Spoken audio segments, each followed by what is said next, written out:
I've found our biggest deals come from the old stuff. People that filed probate 6 months, a year, 2 years ago, and they waited to sell the property till later.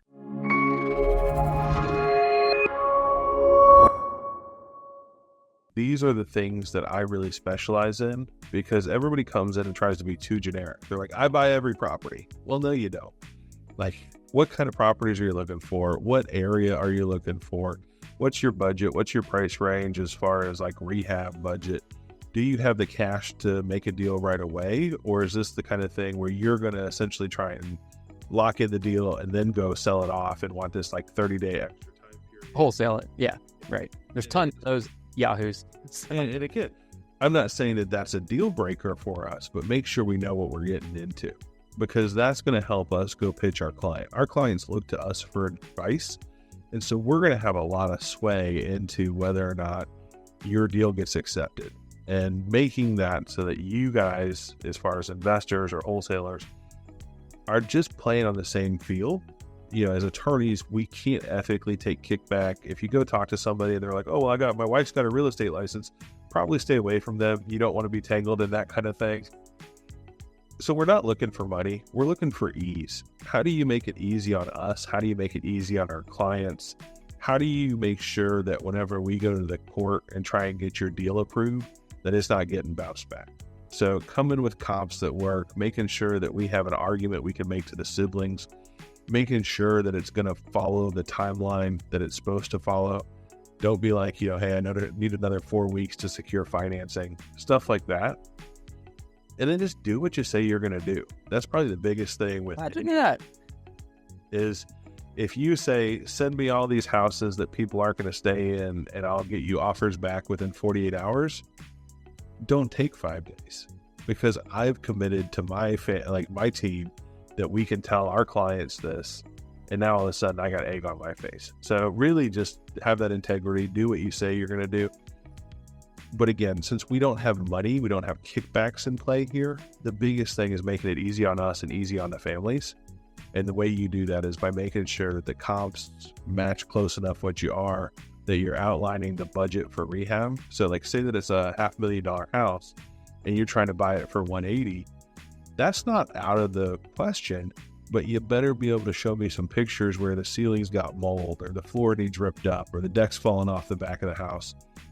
And then do a ballpark of what that stuff takes to fix. It doesn't have to be like a formal quote or anything, but something that I can present to not only the siblings, but the court to say, here's why we're selling a $500,000 house for $180,000. And right. Yeah. Yeah. And one of the things I found that works for us is that it's a quid pro quo game, right? But I refer cases to you first, right? Yeah. And I'm not going to ask for anything in return. And then maybe eventually after the third or the fourth case, I refer you to say, hey, oh, by the way, if you got anybody, send them my way, Like, I think that's, I think one of the things that we struggle with too is just understanding the volume.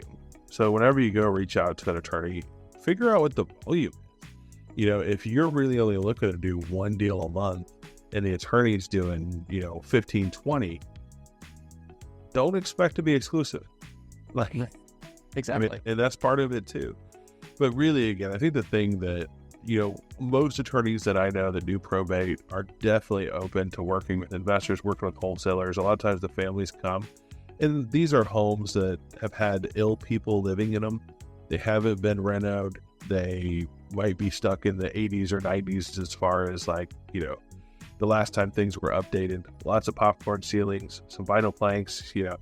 Not the LVP, it's the rollout vinyl from, back in the day.